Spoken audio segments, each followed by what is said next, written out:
gentlemen, to the Husker Fans in Montana podcast, our first edition of episode of 2024.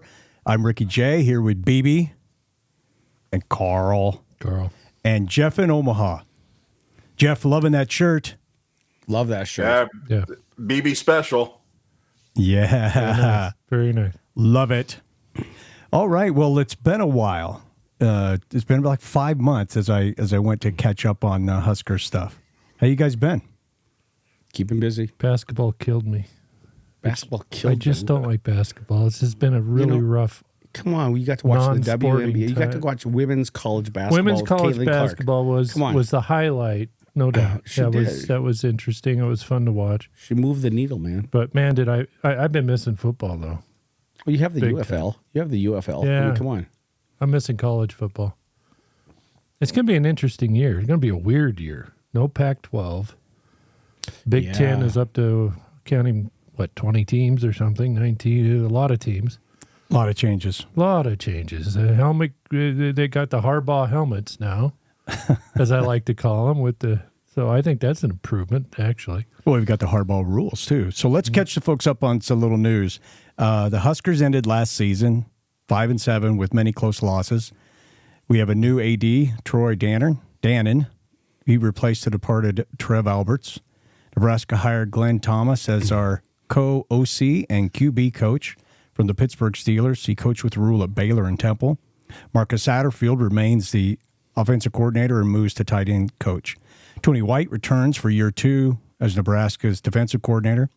Nebraska adds 2 freshman QBs, Dylan Raiola and Daniel Kaelin, along with notable transfers, wide receivers Jahmal Banks and Isaiah Neyor, and running back Dante Dowdell.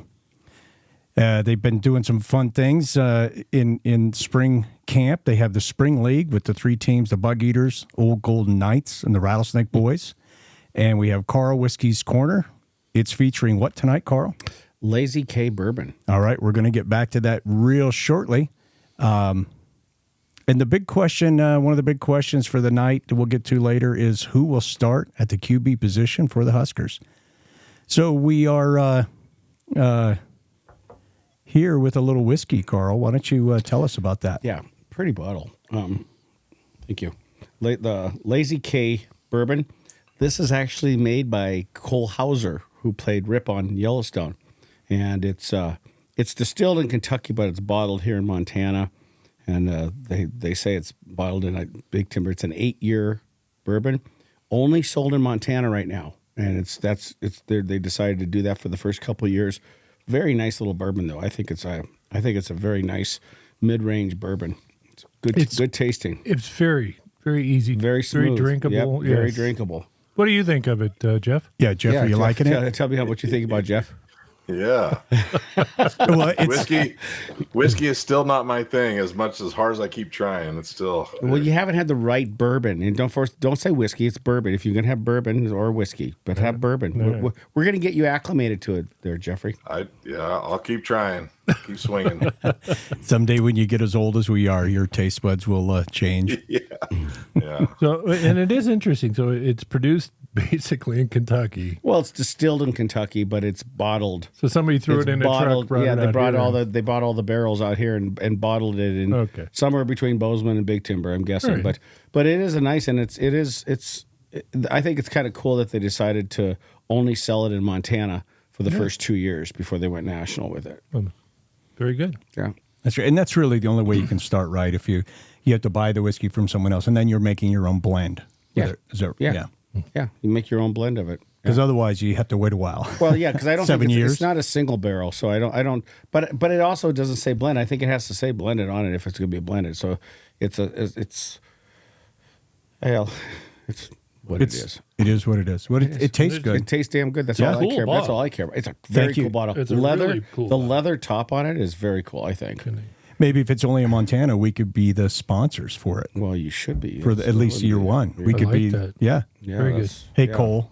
Let's make some calls. Yeah, Cole, come on. Yeah. Yeah. Hey, He's probably listening. You rubbed Right. elbows with him on the set, Yeah. didn't you? I was an extra Right. on your fairground scene. Right. I almost Yeah. was. Right. Well, no, you were at I 1923. refused to shave. That's a different show. It was kind of related. I know you're very busy on It's the Hollywood related. scene. It gets confusing for you. It does. But no, you were not. You're You were right. at 1923. Different show. Totally different show. Sorry about that. Totally different. Oh, my Yeah, you need to make the calls, Rick. I tell you, I will. I'll give Cole. I got him in my cell phone here. I'll give him a shout. This may be my last podcast here. I feel like this should already been taken care of. So sometimes when we begin a year, it's worth taking a glance back at what happened last year. And I know, Jeff, you can't see this screen, but we had Minnesota, a close loss, 10-13. We went to Colorado, and it got out of hand, a loss, 14-36. So a couple disappointing starts. NIU, of course, should have been a gimme, and it was 35-11. Louisiana Tech was another win, 28-14. Michigan, of course, a loss, 7-45. Went to Illinois and won 20-7. Northwestern at home, we won 17-9. Purdue, we won 31-14. Went to Michigan State, we lost 17-20, another real close one. Maryland, another close loss, 10-13. Wisconsin, we lost in OT, That hurt. 17-24. Yeah, and then Iowa, our final game of the season, just another close loss, 3 points, 10-13.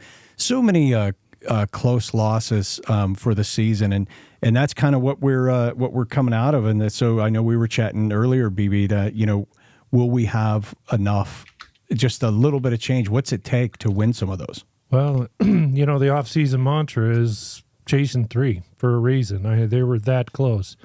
And I guess we'll roundtable discuss it here. Well, but I can't imagine we don't get better this year. I'd just be shocked if we're not a better team. Now, You should be at the quarterback position. I think pretty much everywhere. We're going to have a little more Wide experience. receivers. Going to have another year under the program that Rule is put together. Lost some defensive players, though. Yeah, but I agree. Some good players stayed, and we brought in some good talent too. So if we can do, the number one stat that led to all of that is turnovers. And Right. if we just could have held on to the football. Yeah, we last finished 129th of 130 FBS teams, I believe was the last stat I read, in turnover margins of -17, behind only Temple. So, Well, those Owls. Yeah. Thank God the Owls were. yeah, thank God for them. They sucked. They lost 15 fumbles and had 16 interceptions. So the Nebraska quarterbacks were responsible for the bulk of those. So And a lot of them at really bad moments. bad moments. Really bad moments. So we're all looking for a better vibe. Jeff, you're sort of in ground zero there. What's the vibe in Nebraska like? I mean, after the Trev departure and stuff, it got a little rocky around here, but I think it's settled back down. I think it's, some angst about like who is going to be QB1. I think that's everything coming out of spring ball. That's all they talk about. There really isn't much else talk that's going on right now, but I guess we'll see Saturday in the spring game what that looks like. Yeah, well, Rule was asked an interesting question. I'm going to play that for you guys now. Basically, it's like, what does he need kind of from the fans to make this work here? You have to be able to tell the boosters, the fan base, the NIL folks, all what it is that you need and want. So I'll ask, how do you make that decision? And what is the thing? Like, you've got listeners, you've got Husker Nation listening right now. This NIL thing is going to change everything, has changed everything. What is it that's going to help you make Nebraska as great as it can be? NIL. Yeah, right? Like if we have great players and we retain great players. No, I didn't say great recruits. Let me say this now. And I didn't say great recruits. That part. People get confused sometimes with great players and great recruits. Yeah. Like sometimes a kid is a highly rated recruit because he was 6'3", 215 in 10th grade. Everyone he's killed, but he's never. We look at what they're gonna be, right? So to me, just all you have to do to know where Nebraska football is in 2, 3, 4 is look at how many guys get drafted every year. When you have a bunch of guys getting drafted and guys get drafted high, you probably had a pretty good team. Yep. And so if we have good players and we can retain our players, and so I'm not even talking as much about going to the portal and taking people from other people. I'm talking about like You get someone here, you train them, you coach them. How do you handle it when they walk into you like, hey, coach, I love it here. I love you, and you've done so much for me. But, so-and-so down the street just offered me $400,000. Like, people like, oh, well, what happened if you're running a dentist's office, if someone got offered a 3 times raise? Would they leave you or would they stay with you? Working here, if someone's hey, I just got offered 4 times what I'm making here, 5 times, 8 times, 10 times. So it's simple economics, right? So to me, sometimes people will say, I don't believe in NIL. I said, there's no believing. It's real. You might not agree with it, okay? But it is here to stay. So everyone has to make a decision. Do we want Nebraska to be at the pinnacle? And I'm really simple. If you want us to be number 1 in the league, or let's say number 1 through 3, then the coach's salary should be 1 through 3. The recruiting budget should be 1 through 3. The training table should be 1. Everything you should say, hey, it's 1 through 3. And if you give me everything, it's the first, second, or third best in the Big Ten from NIL on up, and I don't get it done, I will walk my butt out of there. But don't give coaches 8th place NIL and 8th place coaching staff salaries, and then say, well, how come you're not first, right? And that might be different. It might be 20 years ago it was, hey, who could take a prop, who couldn't take or 30 years ago, who could take a prop, who couldn't take a prop, who could. Now it changes over time, but it's always who has the benefits, and that's real simple to me. It just comes down to, what do we have? I'm always going to go with players first. So if I tell you that I'm in it for the players, then I also believe we win because of the players. And so we need great players. Jeff, you could hear that, right? Yeah. Oh, good. It's been a while since we set all this up, so I'm just making sure it's working. But I found that interesting that basically, at least from the support of the fan base and everything, is that what he can't touch is that NIL. Thoughts, gentlemen? I will say that just in the interview I watched just earlier today, there was a question was posed. You got 100 scholarship players, and the portal's open, and I can't remember which reporter was asking him. Nobody's leaving. You got nobody jumping in the portal, getting out of here. What's going on, Coach? And I think the answer was essentially they love it here. They love what we're doing. They love the facilities. They love the community, the college. That's a big, huge thing right now that he hasn't got people, dumping the team and leaving. Now they're going to lose some. I mean, it's just, the numbers don't work out. But Nebraska has a pretty good NIL. They do, and they have a good program and a good atmosphere that's keeping the kids there, and that's huge. It bodes very, very well for not only the future but this year as well, I think. It does, I think so. I think there are some that, because of the numbers, that will have to come off scholarship. What they do is up to them. I just hope we don't lose one of our freshman quarterbacks. I hope Kaelin doesn't decide to go. Hope he's here Kaelin for would be the one, because I can't imagine Raiola not going to start. But Kaelin may think he has a better chance somewhere else. Maybe. Yeah. And, it's going to – now, things have changed too. I'm sorry, Jeff, but with the NIL, they're doing stuff. I have a little knowledge at the punting position, for example, and Cook's kid's coming in. It was reported earlier he was scholarship. He actually isn't. He's NIL. Right. So there's things you can do now to keep a kid financially there without burning one of your scholarships. So how adept are you at figuring this game out quick enough to keep kids on the roster that might otherwise in years past have had to have left? Right. If I'm making $500,000, do I really care if I'm a scholarship or not? No. I don't know. Right. I'll go ahead and pay that tuition. Do you think we have the resources, though, for NIL to sustain, like, when you compare it to Ohio State, Michigan, like Alabama, wherever? Like, are we going to have the financial fortitude to be able to keep that NIL, you think? That's a great question. I think probably there are fewer large donors in Nebraska than in some other markets and some other places. I think the one benefit that we do have, though, is it's the only game in town. That's what I was going to say. And exactly. Although I do know that and there's money in Omaha. There's money. Well, look at Jeff. Exactly. Look at that. Yeah. I mean, Look at that Hello. microphone. Hello. Make it spewing rain, with Jeff. Jeff. Make it rain. just making it rain there, Jeff. Right. Hell. Absolutely. Well, I do know basketball guys are making in that, but there's fewer of them, but can be making in that $250,000 range, $200,000 range. So, gosh, I just think if they're making that, we should have quite a bit at the football program. But I did see some press, by the way, on the basketball thing we mentioned the other day. So it's out there, I guess, anyway. So. Right. Yeah. My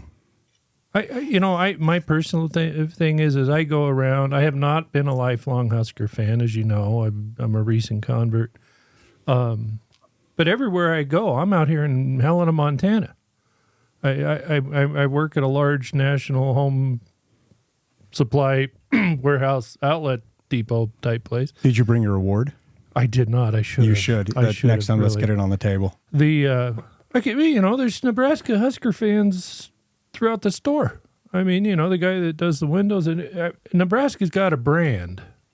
And whether it's a hold off or over from the 90s, whatever it is, it is a brand that has a lot of extremely loyal followers. And all joking aside, there's big money in the Omaha area. The financial district there's a lot of big money. There's one guy who could write a check tomorrow. Right. If we could get him on this show, it'd be good. But yeah, I really do. I truly do think that Nebraska is one of those teams that could compete NIL with the big dogs, the Alabamas, the Georgias, Michigan. I do. I think you're going to need to build that culture of winning again. But, success breeds more success. But I think we get the wheel turning here in the right direction. I think the sponsors are there. So we talked about it briefly. We are a week away from the spring game and concluding spring training, spring camp. And Rule did something I think was pretty interesting, and it'd be interesting to get your take on it, Jeff, what you heard around there. But basically, to up the competition, he created a spring league. And I won't go into all of it. I'll throw this little video up on the spring league just so kind of explains it to everyone. But it's kind of interesting. Welcome to the 2024 Nebraska Spring League. I'm Bobby Hessling. You might be asking yourself, what is the Nebraska Spring League? There are 3 teams, all that were old rumor names. The Bug Eaters, the Old Gold Knights, and the Rattlesnake Boys. Now, these 3 teams have been put in place in order to help competition, because competition is everything. The teams are led by Elliot Brown, Isaiah Garcia-Castaneda, and Deshaun Singleton. They are the GMs of the respected teams. Now let's dive into the setup of the whole thing. Throughout practices in the spring, there will be different team competition activities that will be held, putting each of these teams up against one another. For example, there will be 3 fields with an Old Gold Knights offense on field 1, Rattlesnakes offense on field 2, and Bug Eaters offense on field 3. The defenses of each of these respected teams will then play an offense and rotate between the fields. Each team will have a set of reps versus the other teams, which we call a rack. In order to win the day, you must win the racks by winning each rep. Win the rep, win the rack, win the day. So this is why the general manager is so important, because the team that wins the day, they can protect the most players. However, the team that loses the day and finishes third, they protect the least amount of players, but they can make the most transactions in order to get better players to help them win the day. So the team that will finish last, they only get to protect 4 players, but they get to make 4 transactions. The team that finishes second, they get to protect 6 players, they only get to make 3 transactions. And the team that finishes first, they protect the most players at 8 players, but they make the least amount of transactions at 2 players. This is why the general manager is so important. Someone who's smart off the field in order to make the correct moves to help their team win and keep winning at a high level on the field. With all that being said, welcome to the Nebraska Spring League. It's going to be a corntastic spring. Have you guys seen any of the video along with that they've been doing?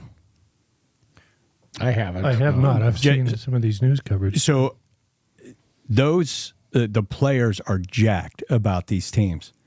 And when you watch the videos, so it's all situational stuff. Maybe they get the ball on the 1-yard line, they have to go down and try to score.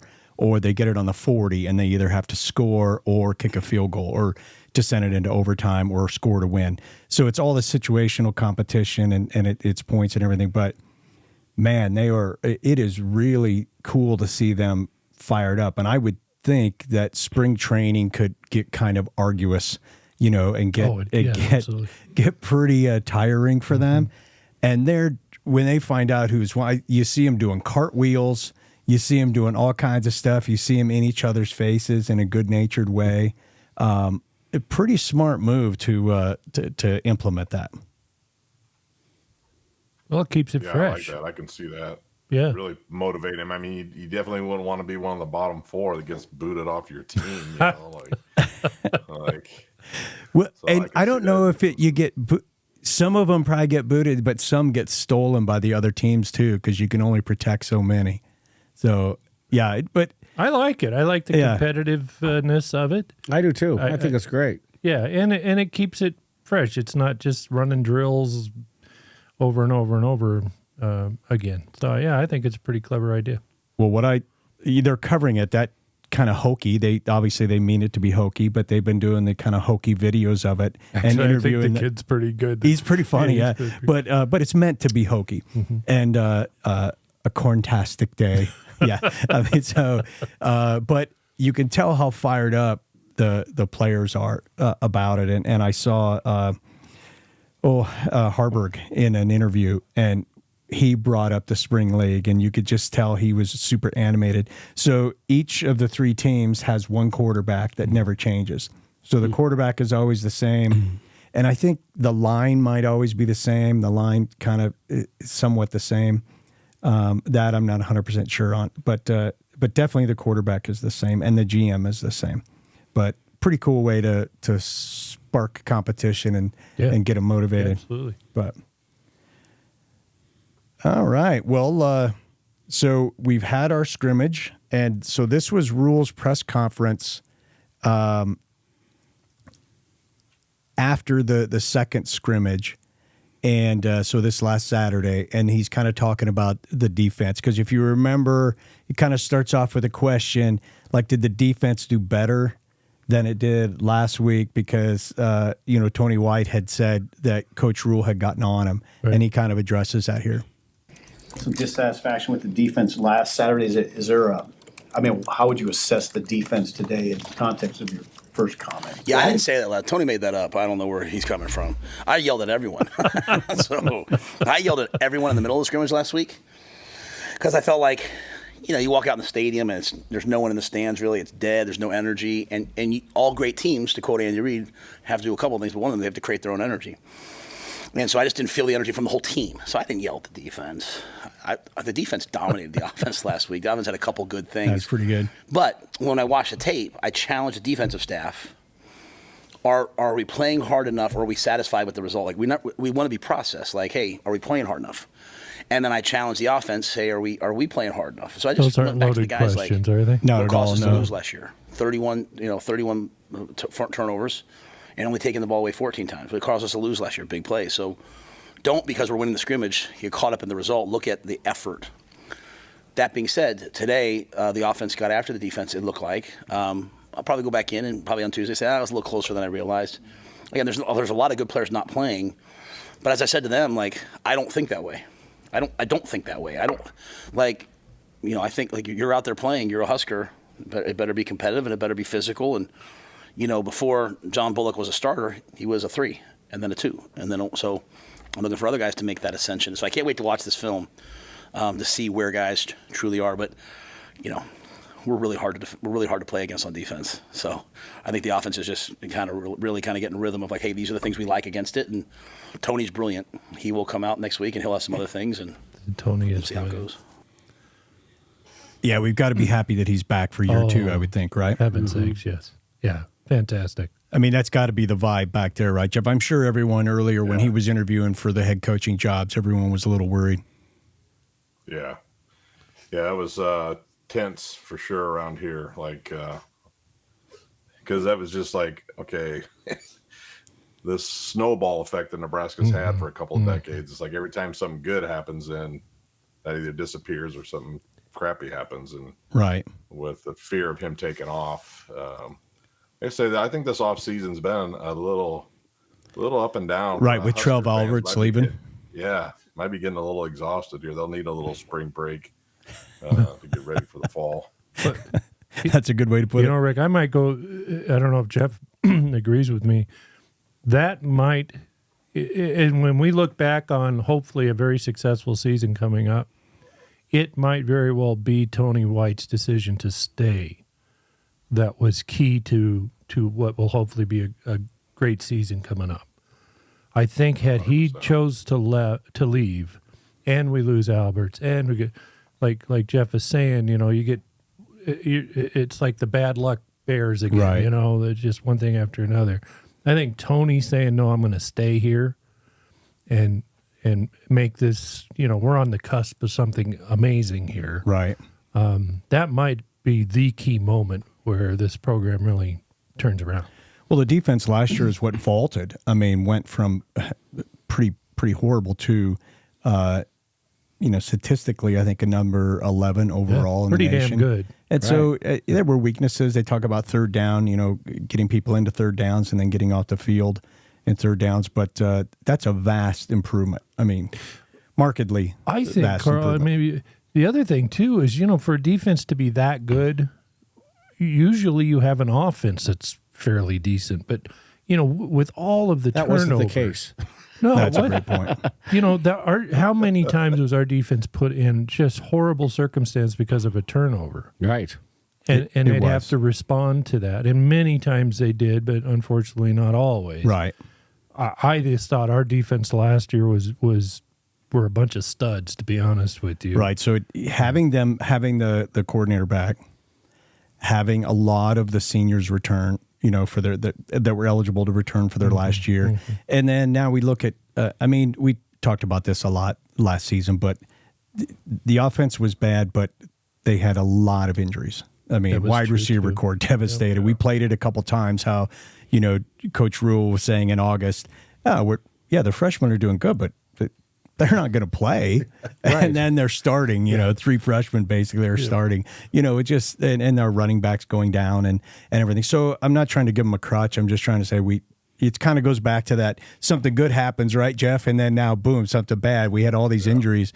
And then the only position that we didn't suffer an injury at quarterback, just kind of it was not couldn't good. hold on to the ball. Lackluster at best. Yeah, it was pretty rough. So, now you look at this year and you go, okay, if the defense just shows up like they did last year, and we think they're going to even be better, the offense will hopefully not put them in those kind of positions and will actually score some points and do their part. And man, it gets exciting. Yep, sure does. In a hurry.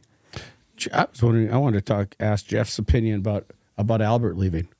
What's the vibe in Omaha around that, and the rest of the state around Albert leaving? Because that to me, this was a little bit of a shock. I mean, Trev has his name on the stadium, so it was just shocking to see Alberts go. Yeah, and so originally, it's like, holy what? Like, and then it was all blame the regents and stuff. And you did see some weird stuff because all of a sudden now, boom, we had a president and they hired that athletic director. But as it played out, Trev isn't looking as hot around here anymore. It sounds like there was some stuff in the works as far as the president and stuff. And it sounds like it took just as long to get Ted Carter as it did for them to get this guy. And so, like, having the spaz out that it was taking them too long to do it, seems like it washed out. And so I don't know really what that was, what the weirdness was with that. But he left. At first, everybody's like all kind of on Trev's side and thinking the regents were the bad part, and then it started to play out a little bit that maybe that wasn't necessarily the case, and I don't know all the nuts and bolts to that, but it sounds like he may have been a little shadier than what he put on when he left. Wow, that's interesting. Yeah, there is. You don't want to see someone throw their sucker down and leave because they're upset. I mean, Trev as a player was amazing, and I always thought he was a heck of an AD and certainly looked the part, very professional, everything. So I was just surprised, and it probably will be something we'll never know the full story. So the truth is probably somewhere in the middle. But well, if he turns out he's being shady, then A&M's just the perfect place for him. Him and Jimbo Fisher can get along just fine at A&M. They're in a casino right now, figuring out the margins. March Madness, both men's and women's, sticking us with Texas A&M. Like they knew what they were doing. That was crazy. Like how obvious. That's like so obvious. Like wow. At least we got one of the two. Yeah. At least our ladies stepped up. Yeah. I will say, and the name is escaping me. Forgive me. The new AD we just brought in is Glenn. Hold on. I'll have it in a second. Here. I have it in my notes. For the short time he was at Washington, he did a heck of a job there. All across all of the athletics at Washington improved significantly. Well, not just the football, especially team, football. Of course, well, that they might came have been a long DeBoer. way. That might have been Kaelin DeBoer more than anything. But anyway. As you look at their, you name it, their basketball, their women's, softball, all of the teams there during his tenure, athletics at Washington improved significantly.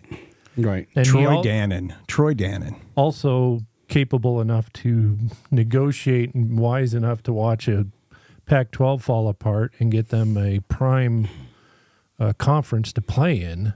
It strikes me as he's probably a pretty capable guy from his resume. Well, it seemed like Coach Rule was happy with the selection, and if he's happy, we should probably all be happy. Yeah. So, well, this might be a pretty good place. Jeff, did you have anything else on Trev or anything? No. I want to see if you guys can see this though. So Caitlin Clark was on SNL. Yeah. Oh, I did see that. That was hysterical. Did you see the jacket? Did you see the jacket? He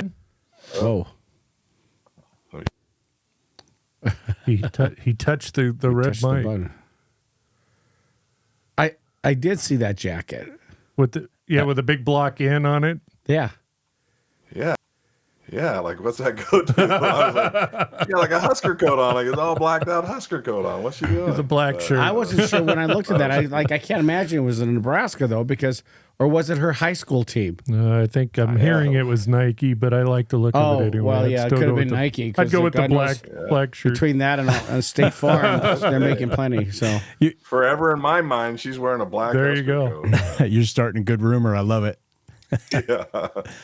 Well, hey, this is a good spot then to start our conversation on the quarterbacks and what we think we might see. And here's Coach Rule with kind of getting asked that question on the quarterback play in the last scrimmage on Saturday and then sort of the QB1 battle. I thought all three quarterbacks played really well. Yeah, I'd like to watch the tape to be able to talk about specifics, but we started with the ball on the -1 with the ones and had a 99-yard drive. We had some, long drives that the quarterbacks excelled at taking what was there, getting out of, the headset's it's transformational. It's transformational what you can do. So, we have guys who are used to doing that, and Sat and Glenn and Garrett. So I thought the quarterbacks all played really well, but again, with young quarterbacks, I have to go back and watch tape where we'd run around the pocket with one hand on the ball, and then we get in the game in the season, and all of a sudden those are going to be fumbles, right? Again, talking about limiting the lowlights. When you can't hit the quarterback, it's hard to tell. But a lot of really good things. When you have a quarterback race, like how long does it take for one of those players to become evidently the best of the group? Yeah, how long you had to go in your career where it didn't become clear right away?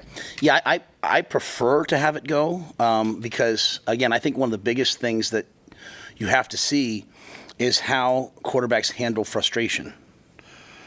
So for instance, at Baylor, Charlie Brewer was the starter my first year after game 4, and the next year I rotated him with a transfer quarterback.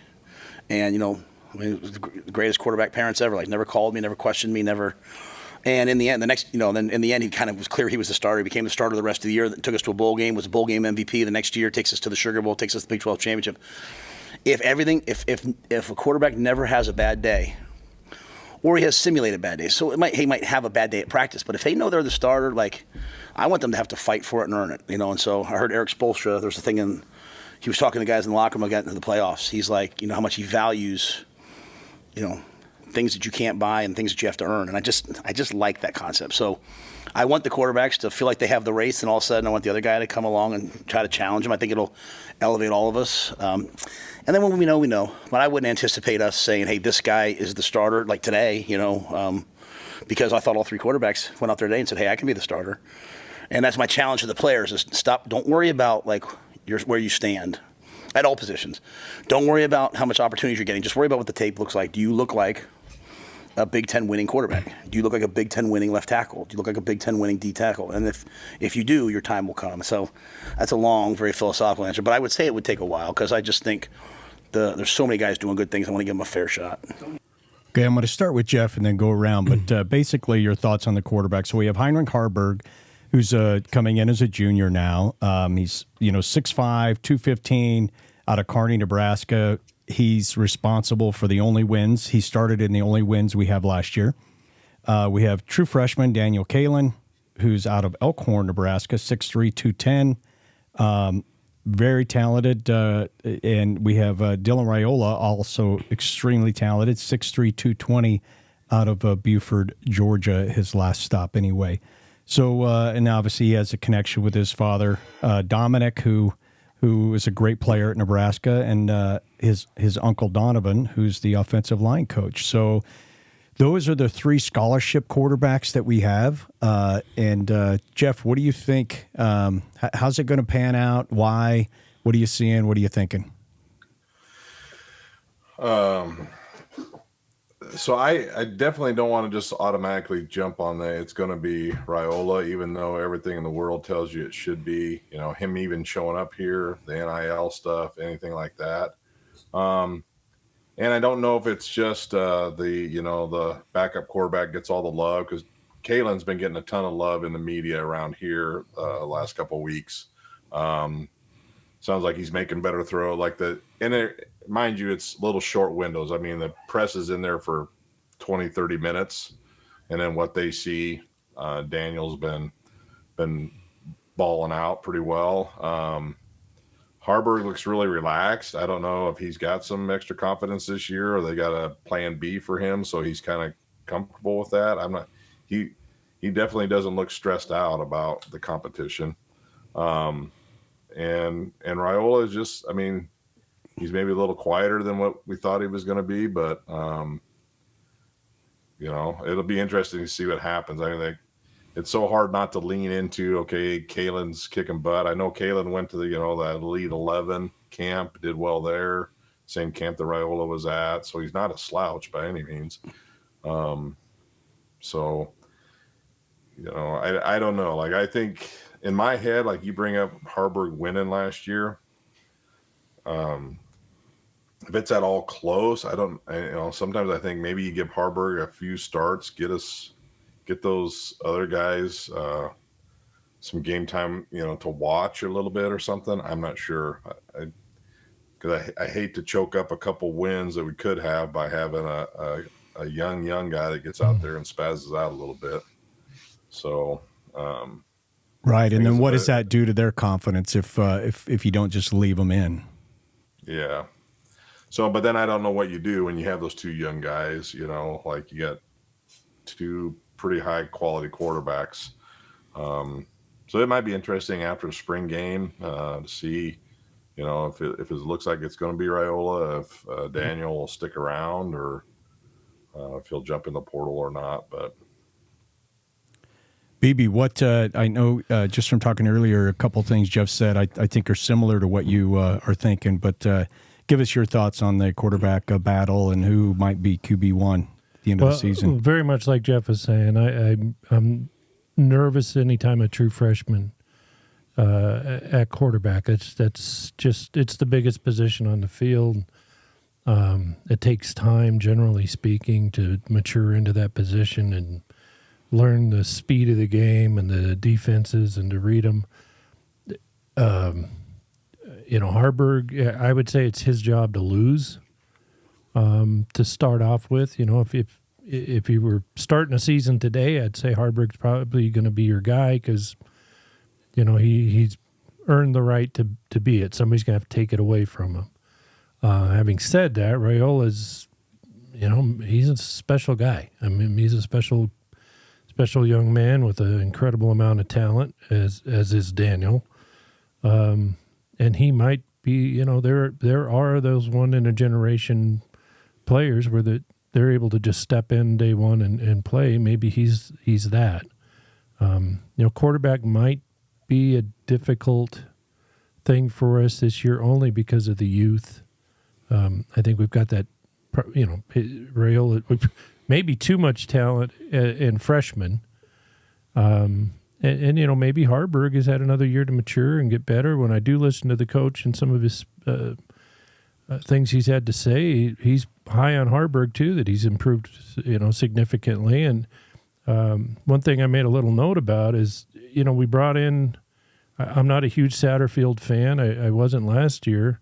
And by bringing in Glenn Thomas, now you've got a coach dedicated to quarterbacks who knows quarterbacks. You add a new dimension, I think, even though he's, a I guess they're calling him offensive coordinator. I think he's going to bring a little something to the offensive room that maybe we were lacking last year. So I think that coaching change is going to be huge and helpful over the next, several years. But it's really going to be hard to predict. You're really going to have to see this. I would not be shocked to see Haarberg as our starting quarterback in the fall, and Raiola working and getting some reps. If we get a lead, we've got a couple of non-conference games early on, and kind of let him earn his way or work his way into more of a starting role. Well, I take one of the points you say, former NFL coach, that quarterbacks coach. Yeah. That anybody that wants to develop, any quarterback that wants to develop, maybe you don't get the starting job, but you get to continue to develop under someone like that. That might be worth its weight in gold. Absolutely. Karl, same question to you. Yeah, I think Haarberg's going to walk out of spring being the lead, and more because he played last year. Mm-hmm. But then I think when camp starts in the fall, it's whether Raiola earns it or doesn't lose it. I think it's the expectations are too high. I mean, gosh, all the stuff that happened between Georgia and Nebraska. I think the expectations are huge. I think Haarberg will come out of spring being QB1, but I don't think he's going to manage. He's going to maintain it. There's too much talent behind with the two, with both of the guys. I mean, there's incredible talent. Now, we all know there's a huge difference. They're playing high school ball, coming into the college ball. It's a whole different thing. But you don't get a ride to Georgia on without incredible potential. So I think it's going to be his to lose coming the fall. But I think Haarberg will come out of the spring as the number one. Well, I just want to say a little bit about the Elite 11. So 16 of the last 17 QBs who won the Heisman attended an Elite 11 region. And the last 12 QBs to be drafted number one in the NFL also attended the Elite 11 finals. And 27 of the current 32 starting NFL quarterbacks were Elite 11 alumni. So it speaks very well that Daniel Kaelin and Dylan Raiola both did very well at the Elite 11. Unfortunately, we don't have two teams. Right. Yeah, that's the problem. Yeah. Well, I was going to say, is there another team in the country that took two quarterbacks off the Elite 11? No, there's not. Those guys are all going to their own separate places. That's got to be huge competition. A one-time deal. Yeah. Clearly, one of those players, if you looked at a crystal ball 2 years from now, both of these kids are not there. No. Somebody's moving on. Someone's moving on. But Daniel may very well look at this, or Dylan, as an opportunity to learn under new coach Thomas that came in. And this may very well be where you'd spend a year, your redshirt, you're learning, gaining a lot of experience, and take that on to a different program. But unfortunately, you'd love to keep both of these young guys for 5 years at Nebraska. But even without the transfer portal, I find it would be hard. It would be hard to keep these two two. I mean, whoever wins out, the next one, the other one's going. Yeah. Well, I actually don't. I push back a little bit on that because I think you've got, with the new facilities, you've got arguably the best facilities in college football. You now are going to be tutored by a very, very high quality quarterbacks coach with NFL experience. So if your goal is to get into the NFL, you've got a mentor that can help you get there. And so my guess would be there might even be some thought that if Dylan won the starting job, that Daniel might be there for a season of his own at some point. And then you're one head blow away or one injury, unfortunately, from taking that starting job. So my thoughts on it, just briefly, were Haarberg is the tallest of the two by 2 inches, but he shortened himself, you read the reports, by doing sort of the gunslinger sidearm thing and dropping that elbow. So he's trying to fix that. We'll see if he can. He's definitely going to get better, but under stress, will he go back to his old ways? He's basically giving up his height advantage. I do like that he's a competitor and a winner, and I love that he's the only guy that gave us 5 wins. You know, he's responsible. So for that, you know, and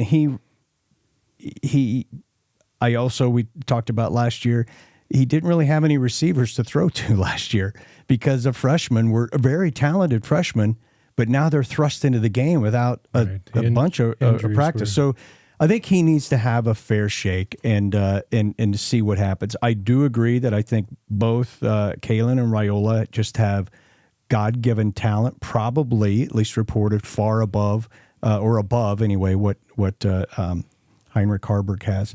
But man, I'll tell you, it's not a given to me that Kaelin couldn't win this thing because he was I think he won the accuracy competition at the camp, scored super high in the in the cognitive testing that they did. He's, one thing I read, he's reported to be actually at the IQ of a genius. I don't know exactly what that means. That doesn't mean he has common sense. But do you need common sense? I don't know. But, yes, you do. But what they didn't do is no one said, here's Dylan Raiola's score in the cognitive test. Here's Daniel Kaelin's cognitive score so there was no apples to apples. That's like mattress shopping. You know, it's hard to compare anything.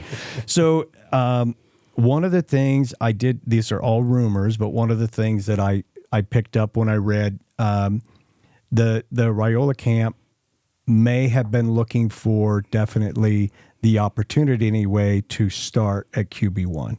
And that might, rumors out there, that might be some of the reasons they left Ohio State and then ultimately left Georgia, is because it wasn't as clear a path to the number one.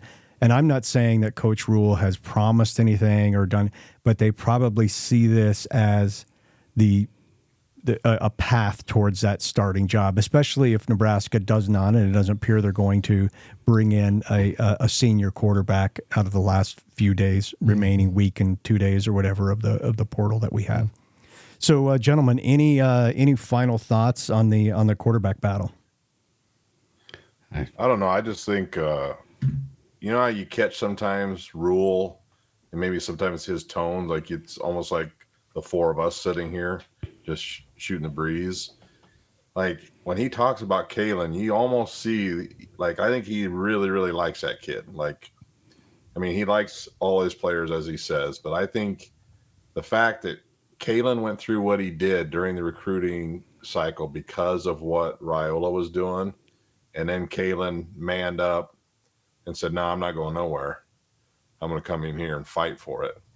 I think there's a little bit of lean on Rule. Like, I honestly think that this is one of the few times in life that if Kaelin is outmatching Raiola, he'll get the spot. Like, I don't think Rule will just placate to Raiola just because he is Raiola and they shuffled all those cards to get him there.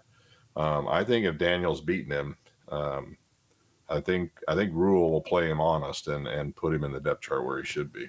I would agree with that, but don't you think then whoever doesn't get it is not going to stick around? Oh yeah, for sure. Yeah. I mean, there's just. I mean, we talk I about you 100% talk agree. about tutelage by an NBA or an NFL coach. Well, Ohio State, USC, all those guys have former NFL coaches on their staff. They're going to get it. Whoever is not, especially if there's a QB1 that goes down at one of these other schools, boy, is that going to open up the gate.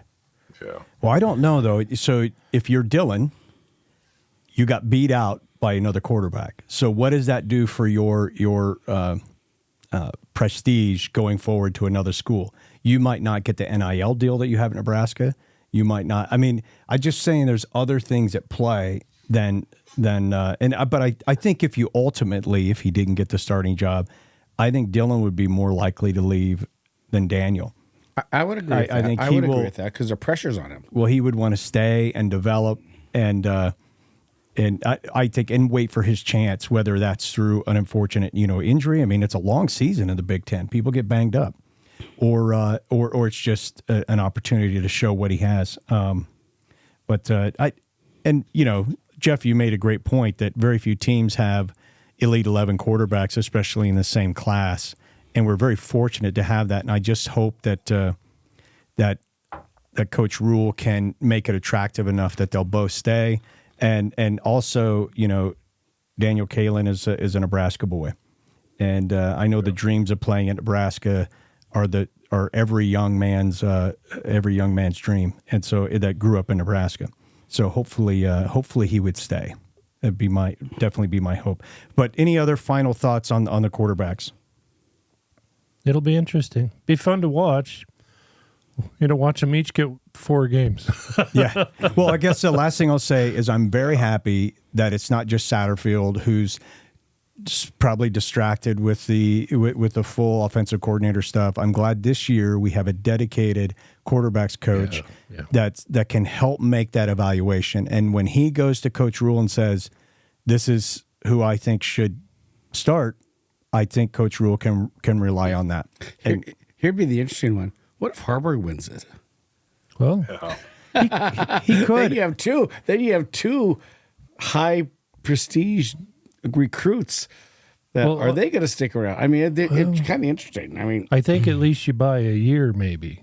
yeah, Because Or at then least when till Haarberg Christmas. moves on and is gone, now you're going to have these two as a year under their belt and competing You would against hope. each other. You would hope. And they can save face with a red shirt, Right. Like, Yeah. Right. At least one of them could redshirt and gain an extra year, And I mean, again, they get a little bigger, get a little older. They up their potential in the NFL. A lot of benefit to being that redshirt quarterback. To get that added year. I'm sure there's parents and others out there too that are thinking that maybe. Why, you're 18, going to be 19, whatever. Just you're instead of 23. You're going to be a much better quarterback those 4 years. Well, Rule's a pretty intelligent dude, and you heard him in that clip not long ago talking about when he challenged what would be perceived as the starting quarterback, and he said they were great parents. They went along with it. They didn't question me, and it ended up being to that player's benefit. Mm-hmm. And so I think he's kind of maybe throwing a subliminal message out to the parents of these two freshman quarterbacks saying, "Hey, just ride with it. It's going to be all right. We're going to take care of we're not going to abuse anyone here. We're going to take care of them." Breathe through your nose. So, all right. Well, it will be interesting. It's going to be fun to see the spring game. We'll probably have more to add and talk about as far as the QB battle. We're going to do another show after at some point after the spring game. Yeah. So let's move on to the NCAA rule changes for college football in 2024. Now, if you haven't heard, they're going to have a 2-minute warning both in the second and fourth quarter. So there'll be a timeout for that. They have in-helmet coach-to-player communication devices to one player on the field, both offense and defense. Is that the Harbaugh rule? No defense. No, you can have defense. No, you'll see it. Okay. Yep. But I like you keep me on my toes. No. I like keep me on my toes. What they're saying is Does it have it another doesn't really puncher? make sense for the defense because you can't call in a play to one defender in time for him All because right. you're not huddling. Okay. So you still got to keep calling in the plays because they didn't go with, and you'll see this. They had they tried out during the last bowl games where a lineman would have it, a linebacker would have it, and someone in the backfield would have it. Okay. And so you had 3 people that would have it on defense, and they could quickly tell the other guys. But they say with one guy, you can't get it to the defense like you can on the offense. Okay. So, and the coach can keep talking to him until 15 seconds on the play clock.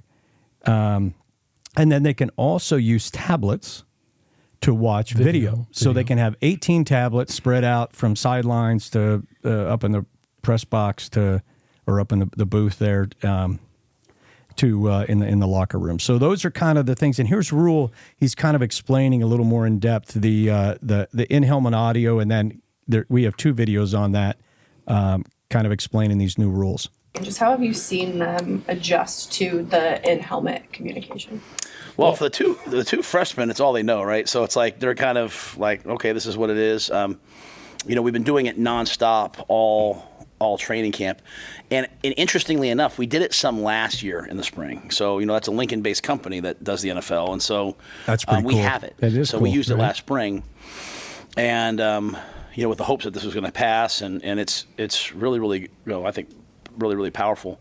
What I really like about it, Amy, is what people wouldn't think about is all the quarterbacks are hearing what's being said to the starting quarterback the entire practice. Does that make sense? So, if I get 20 reps, I don't just take my helmet off now and sit there for 20 reps and kind of watch. Like, I have the helmet on. I hear the coach, and he's saying, "Hey, we're running da da da da da. Hey, if you get man here, go. Don't be afraid to go to this." And so they're getting all these mental reps, and I'm hearing it now, so I can hear what's being said. So I think they're adjusting really well. I think it's going to be lots going to be a tool for a lot of people, but I think it'll be a really good tool for us. I think it's pretty useless on defense. It was misapplied on defense.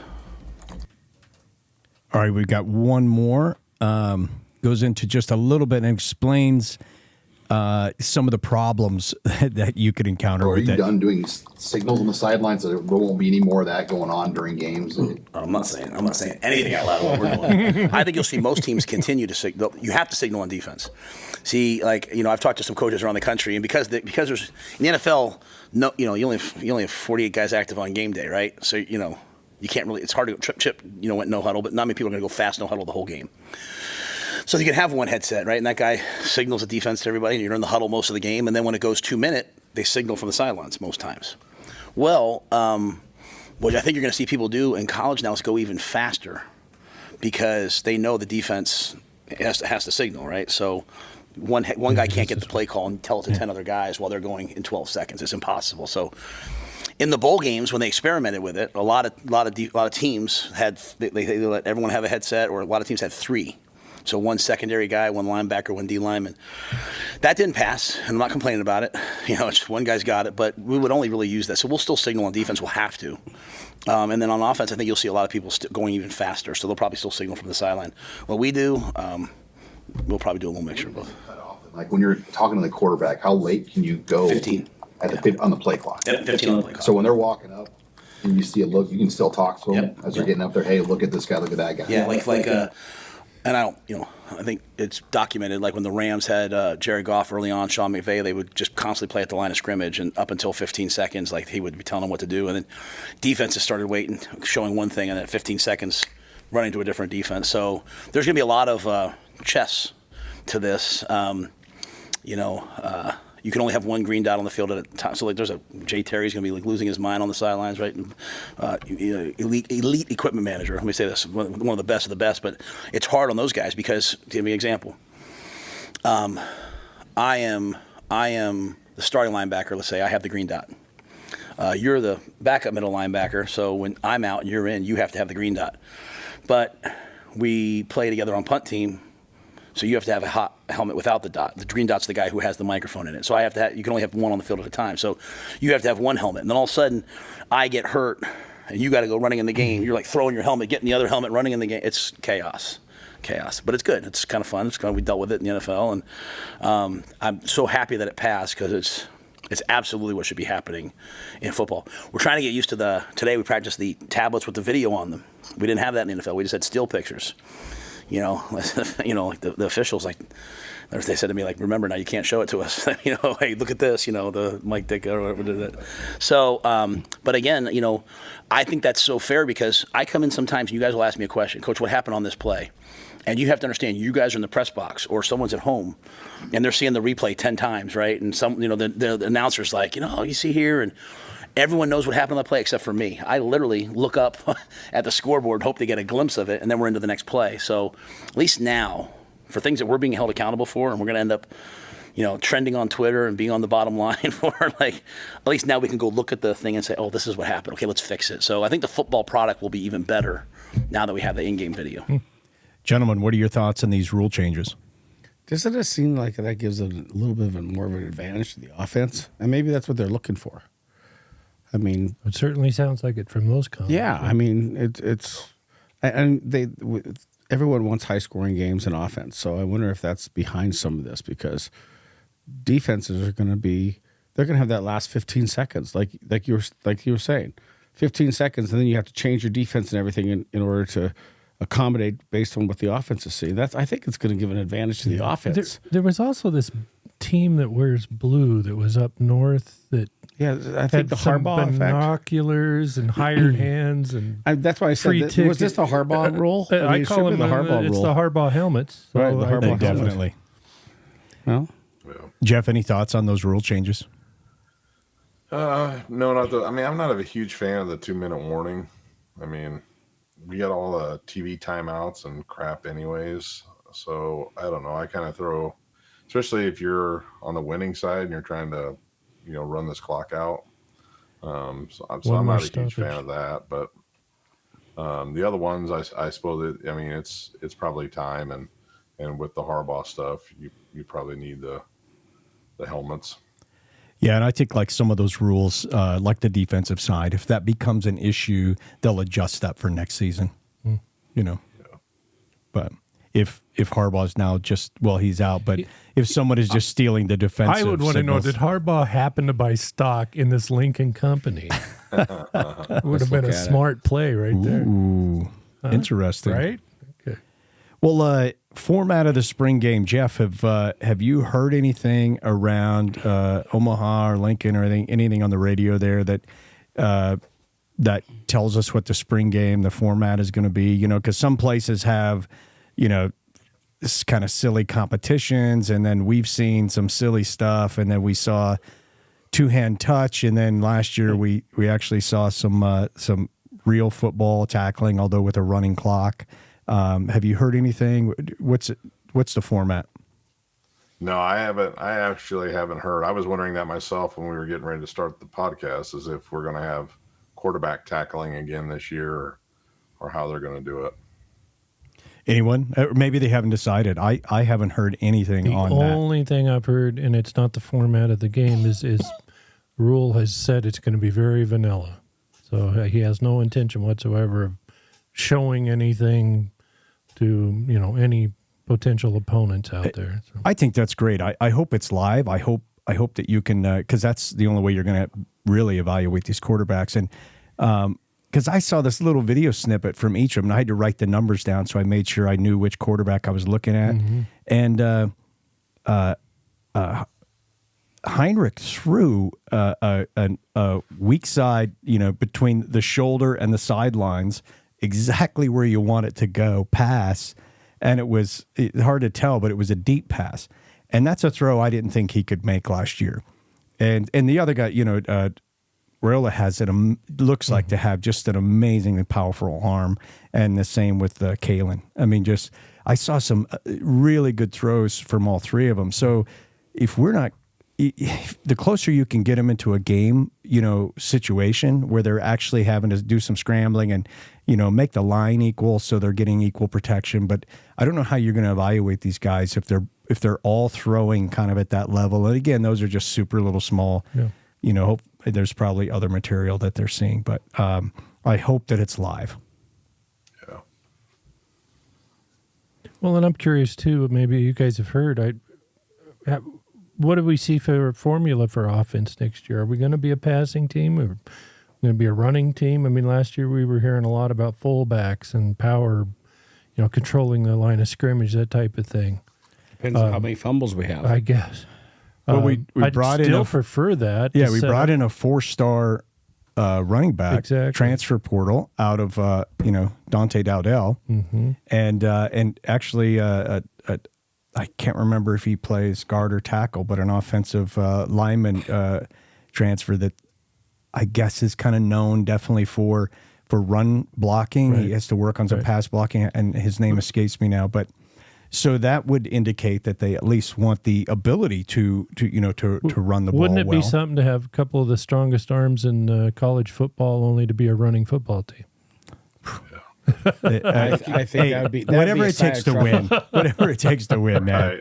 Just win, baby. Just win. Well, the beauty of that is you run, and then you burn them deep. That's you use that run to set it up, and you get them in the box there. You get the defenders cheating up, and that's when you send some speed down the side, and Well, I'll tell you, even the other. Let's say either Raiola or Kaelin, or a combination of the two of them, they're coming in, and it's really a good passing attack and stuff like that, and you've got your running back getting the ball.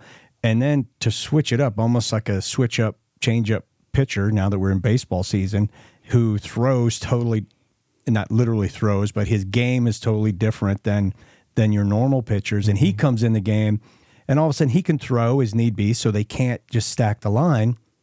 But now, last year, I watched a few of his runs this week. My goodness, he's fast, and so that would just change up that'd just be a nightmare, potential nightmare for some of these defenses. The other thing I was going to mention, it's going to be huge this season, special teams. Yes. We struggled a little bit in that department. We had a couple of games we really struggled. We're bringing in a young freshman punter. So if I thought they were going to do away with punting. Just get rid not doing away with it. No, apparently not. So the kickoffs are going to look a little weird in a few years, I think. But I'm going to say this for my son because he didn't have his best year last year. I've known him a long time, obviously, and one thing about that kid is he comes out of when he's at his worst, when things have gone against him, that's when you really need to look out. There's something in him as a player, just as an athlete, that it's the times when he falls down that he really gets up and performs. So I would not be shocked to see him have a fantastic year this year, just because last year I know must have been very painful for him and hurt him, that he didn't perform as well as he knew he could. So, but if he doesn't, we've got an extremely talented punter right behind him. And I think we're going to see the kicking game better. I'm drawing a blank here, but our place kicker, also extremely strong leg, was a true freshman last year on the field. I could see him having a much better year as well. So I'm hopeful for special teams that we're going to have a good year from them. Yeah, I'm excited for Buddy too. I think he'll have a great year. Just excited he's playing at Nebraska, senior year, and I think he's going to have a great year. And definitely wishing him all the best for sure. And now we have a Montana connection to basketball, so we may have to start. We'll expand the show in 2025 to cover the almost a sport of basketball. Almost a sport. Well, gentlemen, we have the spring game this Saturday, April 27th at 11 a.m. Central Time, and it's on BTN.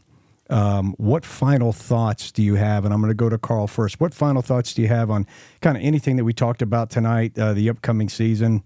Go. I'll be interested in just watching the quarterbacks. I want to see how they play, how they connect with their wide receivers, the accuracy, their knowledge of the play call, how familiar they are with the system, how comfortable they are with it. It's that's going to be the piece to watch. Yeah, and Brian, the point I wanted to make when you said it was vanilla, and I agree it should be, and you don't want to school any of your opponents, but what you'll still be able to see is, like I said, are you kidding me? A back shoulder throw for 40 yards from a guy that couldn't do that last year. Who's been watching film? I mean, it might be a vanilla playbook, but you're still going to see arm strength, accuracy. Right. I mean, the arm strength, accuracy, leadership.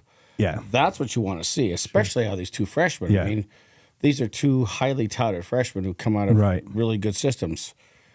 They're going to have a moment here. Yeah. Right.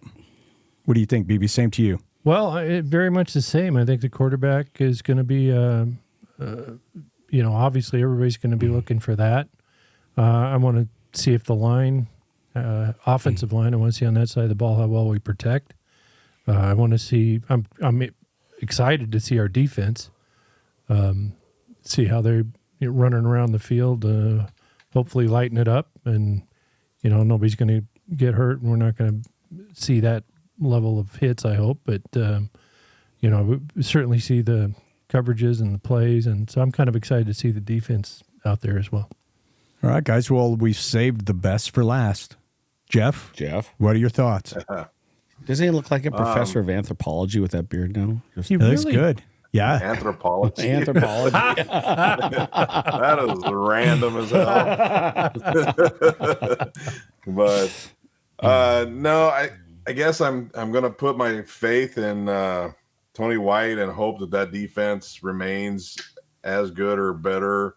Those two D tackles coming back and a lot of skill on that side of the ball. So I'm cautiously just going to put that in the back of my mind and hope that's kind of taken care of. I think I'm most interested again to see improvement in the offensive line. Make sure those boys are still getting after it and getting nasty. And the quarterbacks are very intriguing, but like you brought up before, like we had so much injury last year.